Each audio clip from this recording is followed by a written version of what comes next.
Okay, so ఇక్కడ మా దగ్గర ఒక 3 ఐటమ్స్ ఉన్నాయండి.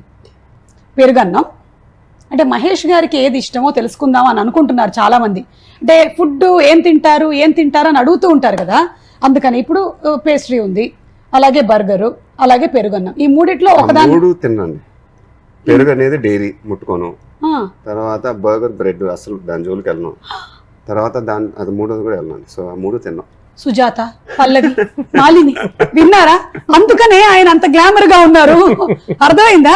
మనమేమో నా చెత్త తింటాం, మాట్లాడితే పానీపూరి బండి దగ్గరకు కూడా వెళ్ళిపోతూ ఉంటాం.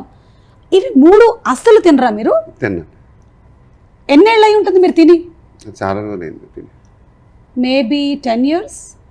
I think so. I stopped eating it for 10 years. అంటే ఈవెన్ ఇప్పుడు ఇలా కనిపించినా మీకు తిన్నాను.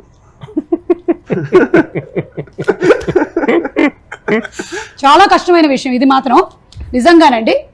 నేను రకరకాల విషయాలకి నేను మీకు ఫ్యాన్ అవుతున్నాను. ఇప్పుడు ఇది కొత్తగా I'm like full flat impressed అనమాట. అంటే అదేంటది స్థిత what ever you call it, స్థిత ప్రజ్ఞత ఎలా వస్తుంది? మేమేం చేయాలి చెప్పండి? నాకేమో కనిపిస్తే ఇలా వెంటనే తీసి ఇలా తినకుండా ఉంటానండి. అవునండి, నాకు కూడా తినకుండా ఉండాలనిపిస్తుంది, కానీ అది నన్ను పిలుస్తుంది రా అని. కమాన్ రా నన్ను తిను అని పిలుస్తుంది. When did you decide? I don't know అండి. ఐ థింక్ ఇట్స్ మెల్లిగా అలవాటు అయిపోతుంది. ఫస్ట్ అలా కష్టం ఉంటుంది కానీ బట్ మెల్లిగా అలవాటు అయిపోతాం. సార్ ఇది తినరు ఎప్పుడైనా మీరు పార్టీస్ కి వాటికి వెళ్తే ఇవే పెడతారు? పిల్లలతో ఉన్నప్పుడు I enjoy my sweet sometimes, very rarely. Parasuram గారు మీ సంగతి ఏంటండి? ఇందులో మీరేమి తినేవాడిని, కొన్ని మానేసా. అంటే ఈ నిర్ణయం మీరు మహేష్ బాబు గారి సినిమా చేయడం మొదలు పెట్టిన తర్వాత జరిగిందండి? లాక్డౌన్ లో ఏం చేయాలో తెలిసేది కాదు. అప్పుడు అందరూ చేసింది తినడమే కదా. లేదు నేను తినలేదు. అందుకనే మీరు అలా బక్క చిక్కారు.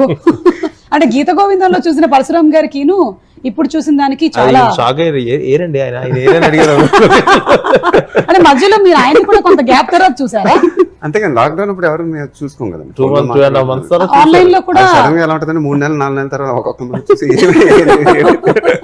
ఏడు సార్ ఆయన ఏడి అంటుంటే